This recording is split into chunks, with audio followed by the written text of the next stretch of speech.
I was the only Dunmer. And these were all Redguards, and I learned that it makes a difference. This was the scroll of Icarian flight area, and I was one of the guards.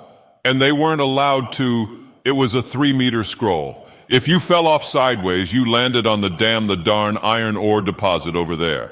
And Moon Sugar Pop was a bad Enwa, and he ran a bunch of bad Enwas. And I did. And back in those days, and to show you how things have changed, one of the things you had to use if you used Magica Potion in your hair, you had to wear a fisherman's hat. And he was up on the scroll, wouldn't listen to me. I said, "Hey, Enwa, you, off the scroll, or I'll come up and drag you off." Well, he came off, and he said, "I'll meet you outside. My Silt Strider," these were all Khajiit caravans behind you. My Silt Strider, there was a ghost fence out here. I parked my Silt Strider outside the ghost fence, and he said, "I'll be waiting for you." He was waiting for me with 3 guys with Daedric daggers. Not a joke. There was a guy named Sotha Sil, the only other Dunmer, and he did all the mages' guilds. He was the alchemist. And I said, "What am I going to do?" And he said, "Come down here in the basement, where alchemists, where all the potions are."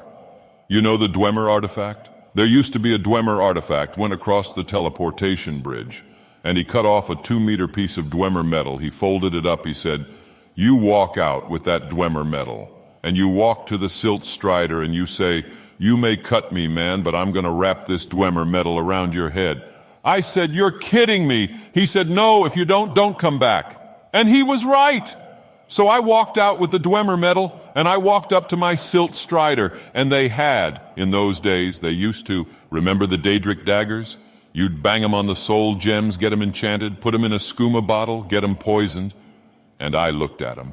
But I was smart then. I said, "First of all," I said, "when I tell you get off the board, you get off the board. I'll kick you out again. But I shouldn't have called you Enwa. I apologize for that." I apologized, but I didn't know if that apology was going to work. He said, "You apologizing to me?" I said, "I apologize, not for throwing you out, but I apologize for what I said." And he said, "Okay," sheathed his Daedric dagger, and the heart of Lorcan began to beat again.